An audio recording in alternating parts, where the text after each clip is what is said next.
Hello, and welcome to Reflections of a Brain Rot.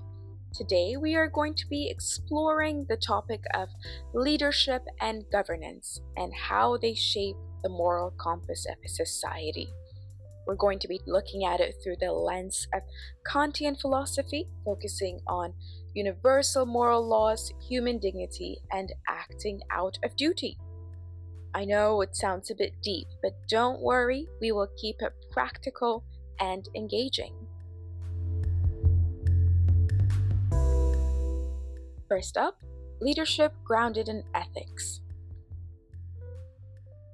Leadership is not just about making decisions, it's about doing the right thing, even when it's tough. Kantian ethics teaches us to treat people as ends in themselves, never as means to an end. Think of New Zealand's Prime Minister Jacinda Ardern. After the 2019 Christchurch mosque shootings, her response, grounded in compassion, justice, and inclusivity, showed the true power of moral leadership. Contrast that with leaders who put personal gain above the good of the people. From corporate scandals to political corruption, when leaders act out of self-interest, they erode trust and dignity. Real leadership is about prioritizing the collective good. Imagine your government as a trusted friend, honest, transparent, and respectful of your autonomy. Denmark is a prime example. Citizens are deeply involved in the democratic process, creating a strong bond of trust between the people and the government. Contrast that with the Deepwater Horizon oil spill disaster in the Gulf of Mexico, where BP's lack of transparency about the risks and the scale of environmental impact led to widespread mistrust. The lesson here: without transparency, we risk eroding the very trust that holds societies together, leading to significant moral and social harm. When communities actively shape decisions, it shows profound respect for their dignity. After the 1994 genocide, Rwanda's community-driven Gacaca courts helped people engage in justice and healing. This participation empowered individuals, driving societal reconciliation. Similarly, after Japan's 2011 Tohoku earthquake, local communities were crucial in the recovery effort, working alongside the government to rebuild and recover. Empowerment is about more than providing aid. It's about giving people a voice in their future, strengthening the community as a whole. Kant believed that equality is foundational to human dignity. Effective leadership must address the growing inequality we see today. Take the New Deal, for example, a government initiative during the Great Depression to create jobs, provide social support, and stabilize the economy. Fast forward to today, and we're facing a huge wealth gap with a small percentage of people controlling most of the wealth. This kind of inequality tears society apart, weakens trust, and creates division. Leaders need to step up and take action to make sure everyone has a fair shot and the dignity they deserve.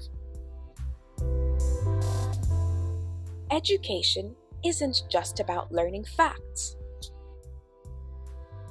It's about building moral character.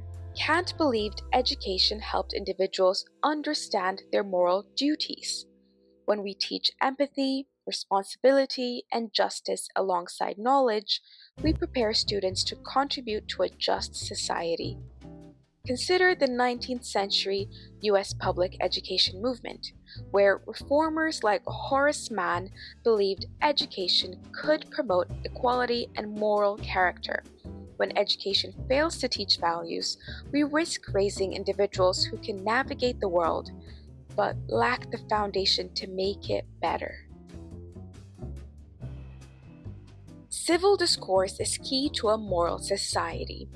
Kant saw humans as rational beings capable of engaging in productive dialogue. The South African Truth and Reconciliation Commission post-apartheid is a prime example. The nation confronted its painful past with honesty, compromise, and understanding. Today, however, political polarization is on the rise. Leaders who divide us through rhetoric weaken our unity. Encouraging respectful, rational debate is essential for maintaining social cohesion and moral integrity. At the heart of moral leadership lies justice.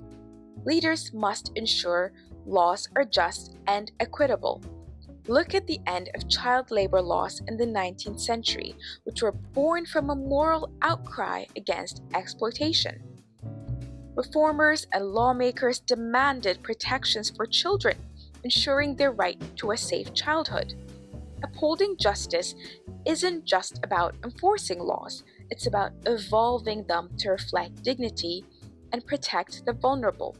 True leadership challenges unjust systems and reforms them. Technology is a moral frontier. Innovations like AI and mobile banking hold tremendous potential, but they must be regulated ethically. Take M-Pesa in Kenya, a breakthrough in financial inclusion, allowing millions to access banking services. Opposite side of the spectrum, the Cambridge Analytica scandal shows the dangers of unregulated technology. When personal data is exploited without consent, it harms society. Ethical tech regulation is necessary, therefore, to ensure these innovations serve humanity's best interests. Leadership doesn't have to be about one person at the top. Collective leadership empowers everyone, recognizing that great change happens through collaboration. A great example of that is the creation of the UK's National Health Service, better known as the NHS. The NHS was a collective effort that aimed to provide healthcare for all, regardless of income. But it did not happen overnight. The NHS faced resistance and required collaboration at every level. Collective leadership is about unity, shared principles, and creating something stronger together. Finally, true leaders inspire hope. Martin Luther King Jr.'s vision of equality and justice united millions during the Civil Rights Movement. His "I Have a Dream" speech transcended generations, offering a powerful vision of a better future. A moral vision doesn't just address today's challenges, it sparks positive change for tomorrow. Leaders who offer hope lead us toward a brighter, more inclusive future. So the next time you're faced with a tough leadership decision, whether in government, business, or your community, ask yourself, am I acting from a place of duty? Am I respecting human dignity? And together, we can create a world where we can all thrive.